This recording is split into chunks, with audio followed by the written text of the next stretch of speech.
And we did the old pirate thing, bang out 3 jingles in a row. That's emergency, we need help, get into us here now.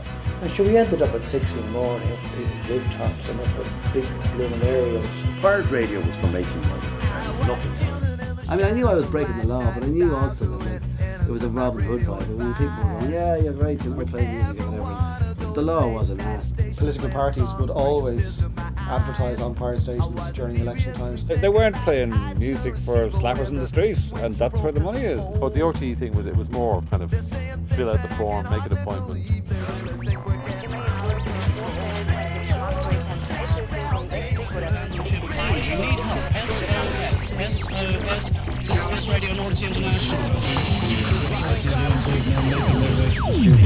Right, this could be the end. Radio Nova. Tony, yes. Isn't this incredible? It's great fun, isn't it, We can't go off at 6. So that young Irishman, Ronan O'Reilly, changed the face of British radio. We have been boarded illegally. When you realise there wasn't any other station except Radio Luxembourg. The government of the Irish Republic is preparing new laws to crack down on an increasing number of pirate radio stations. The old days of raids, I suppose. They were exciting. Radio Dublin Love Songs 101. We're now back on the air after a raid from the Department of Communications. The following year we had difficulties with RTE when they were jamming the station. And you're listening to the Anorak Hour, also available archived at www.radiowaves.fm. And on the programme for you this week we have another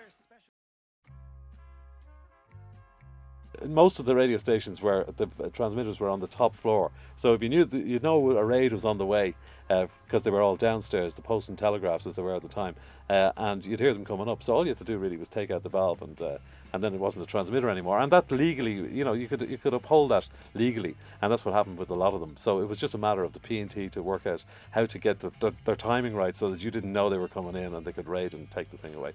I do remember Big D, that's the one that was down by Pete's.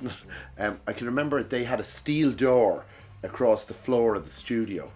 And I remember one evening I used to do an album show, and I remember introducing, I think it was, we used to do things like play all of Mike Oldfield's Tubular Bells, you know. It's not too many radio stations would do that now.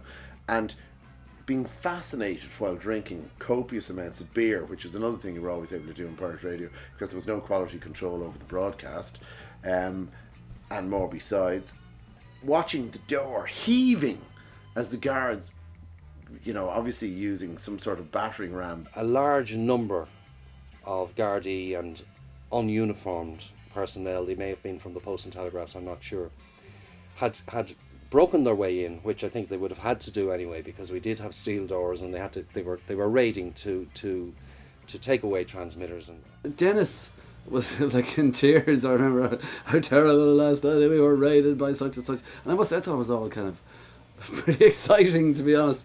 I just wanted to make sure that we were going to be back on or something, and the guys who owned the thing were obviously making enough money to make damn sure they had a new transmitter within 24 hours, and the sympathy vote and all the rest of it. So I didn't care once I was able to broadcast, and once I was able to have a laugh playing records.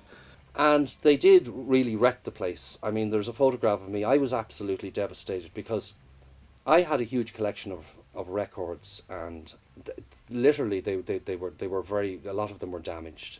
Our record library was damaged. It seemed to be strewn all over the place.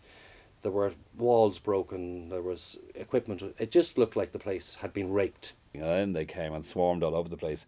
But we completely ignored them. I mean, they were in the studio. I remember my sidekick, Siobhan at the time, this big, thick, mulchy cop is like, "You'll have to close it down now, you will." And she goes, "Excuse me, I've got a program to do. I got headlines to do in traffic. Get out of my way, goddammit," you know. And he goes, "Sorry, missus."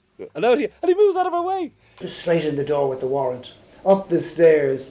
Within about 10 seconds, I had dismantled the transmitter and threw it in next door, where there's a big ferocious dog. So the big 6'6" sergeant went into the door, the house next door over the wall, and he was almost eaten alive by the big huge dog. I'd love to have been involved actually in the super pirates as they were. Clutter free, Nova 88 FM, in stereo. Sunshine and Nova were worse than the other pirates because they were gargantuan money-making machines, you know, and they, you know, Chris Carey was a gargantuan ego involved in an enormously successful economic endeavour. Nova was a jukebox, but a much, much bigger and slicker jukebox than had ever been seen in Dublin at the time, and on FM. It was Radio Nova that introduced most of Dublin to FM, and that's an achievement that couldn't be taken away from Gerry. Whatever else he did, he showed people how to do it properly. He had a larger-than-life personality.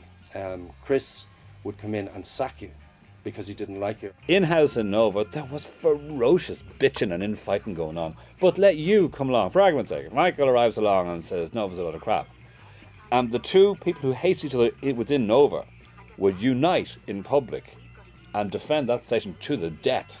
And that's what Nova's about. Team, us against them. But Chris would also come in and say, here, Denis, there's your tickets I promised for your 2-week holiday in Ibiza, all paid, and there's your 2 weeks' wages and your money and everything. I want you to go off and have a good time, and little things like that, you know. And there was a touch of class about the guy. What was incredible about Chris and Robbie was that they produced radio stations that sounded like they had come right out of the best American FM broadband radio experience, and that's what was amazing about those two guys. Nova had come back at this stage, and then once the raid on Sunshine had occurred, they decided they were closing down.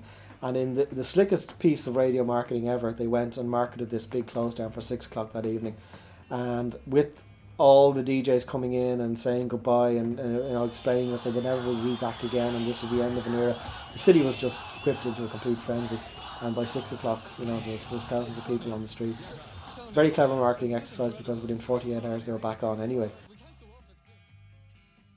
But it was really exciting, because what you were doing was you were doing something that neither the BBC nor RTÉ could even dream of doing, and that was, playing full tracks from rock and roll albums and saying what you wanted to say, and giving the two fingers to society. Yak, yak, yak, yak, yak. Everything goes dead.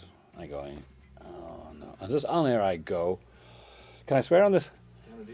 Bollocks to this! I'm so fucking fed up with this stupid fucking studio. It's always breaking down, and the only thing that had broken down was the headphones. Microphone was working perfectly, as I discovered when the boss came through the door, taking us off the hinges, going, "You're off air now, pal." The guys were up and down the stairs doing the radio show, 2-bedroomed house. You couldn't get a night's sleep. The phone was ringing, the lavatory was going, they were burning the window with the cigarette butts and shouting through this microphone. It was like Piccadilly Circus. It was mad. Dr. Don was completely bonkers, you know what I mean? Like, great guy though. And an idiot for beating Fallon 65 and 100. Well, that's about it, Stuff fans. We'll have more for you at another time. Thank you. Bye-bye. Hey, what? Comedy mixed with music and just having a mad time. And he was brilliant, and he got great photo shoots taken with Yvonne Costello. I think she was one of the Miss Ireland at the time, and he got kind of saucy photographs taken with her. And he was a real leader, and everybody liked him. I remember in 75 or 6 ringing up Brendan Byron in Las Vegas. "This is Radio Dublin. We're on the top 10, Brendan, and you're number 1." And his manager says to me, "No, this is not business at all. You don't reverse charges when you're inviting my man onto your station." The laws that the stations were operating under at the moment are in contravention of was the 1926 Broadcasting and Wireless Telegraphy Act. So the fines were minimal. As far as I remember, Sunshine were fined £25, and like £25 wouldn't have got you an ad at 4 a.m. on Sunshine Radio. 1926, what the penalties open to the judge were that you would be fined an amount, and like £10 in 1926 is a hell of a lot of money. £10 in 1976 or 1986 or whatever is nothing at all. Well, there was a loophole in the law, so I don't think the government really didn't have. I think what they've done now is bringing in the RTC and bringing in the legislation. I think it's a good thing. The money that Nova was making, apparently, like one of those years, I think it might be 1983 or somewhere there, its turnover was in excess of £1 million. Apparently, it was £1.2 million turnover in one of the years. And this was an illegal radio station. As a law student, there was one, phrase that always, came back to me. And that was, good law is enforceable law. Bad law is unenforceable law. And the Wireless and Telegraphy Act at the time was an unenforceable piece of legislation, and it had to go. It had to change, as it has become an unenforceable piece of legislation again. All you've got to do is go up and down the dial. At the moment, the pirates are back. unabiding memory of it is of other guys making money and me making no money. Like Gerry Ryan came in at the beginning, and of course he was a big mouth then. He's a big mouth now. As many laws are, you know. I mean, it's like for instance, the clamping law in Dublin at the moment. There are actually people who think that's good for traffic flow. They actually think it's a good thing. It's a complete scam, money-making machine. That's all it is, and it's an absolute outrage that it exists. Programming. You see now why I don't work on radio anymore. How about that? It's a joke, you know. So I mean, I'm not saying park on Dublin line. I'm just saying, like, for those who actually think that traffic is being done good by these stupid traffic